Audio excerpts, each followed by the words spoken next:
స్వతంత్ర భారతదేశంలో ప్రజాస్వామ్య పరిపూర్ణతకు నిలువెత్తు నిదర్శనం ద్రౌపది ముర్ము గారిని అత్యున్నత పదవి రాష్ట్రపతికి ఎంపిక చేయడం.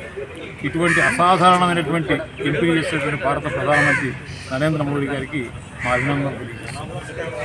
ఒక మారుమూల గిరిజన గ్రామంలో గిరిజన కుటుంబంలో ఒక గుడిసెలాంటి ఇంట్లో జన్మించి మెట్టుమెట్టుగా ఎన్నో నిబద్ధతతో నిష్ఠతో ఒక నమ్ముకున్నటువంటి పార్టీ సిద్ధాంతాల కోసం పనిచేసి తరువాత రాజకీయాలకు అతీతంగా బ్రహ్మకుమారీస్ యొక్క బృందంలో చేరి అక్కడ పాఠశాలలో ఉచితంగా పాఠాలు నేర్పి ఒకే సంవత్సరాల కాలంలో భర్తని తల్లిని ఇద్దరు కుమారుల్ని సోదరుడు కోల్పోయినప్పటికి కూడా పట్టుసెల్లకుండా దిగులు చెందకుండా ప్రజలకు సేవ చేయాలి, విద్యార్థులకు సేవ చేయాలి, ఉచితంగా పాఠాలు చెప్పి అక్కడి నుంచి కౌన్సిలర్గా, ఎమ్మెల్యేగా, మంత్రిగా, గవర్నర్గా పనిచేసి ఈనాడు అత్యున్నత స్థాయికి ద్రౌపది ముర్ము గారి యొక్క జీవితం ప్రతి ఒక్కళ్ళు అనుసరించాలి, ముఖ్యంగా యువతీయులకు అనుసరించాలి.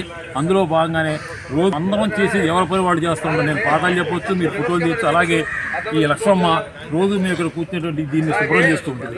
అందరం ఒకే పని చేస్తున్నాం.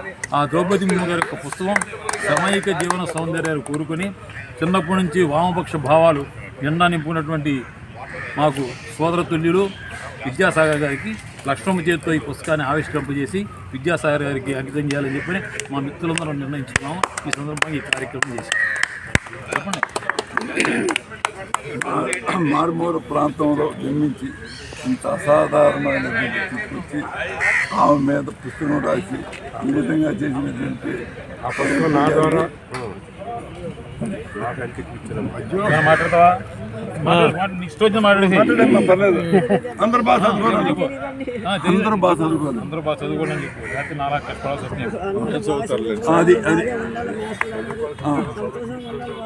అది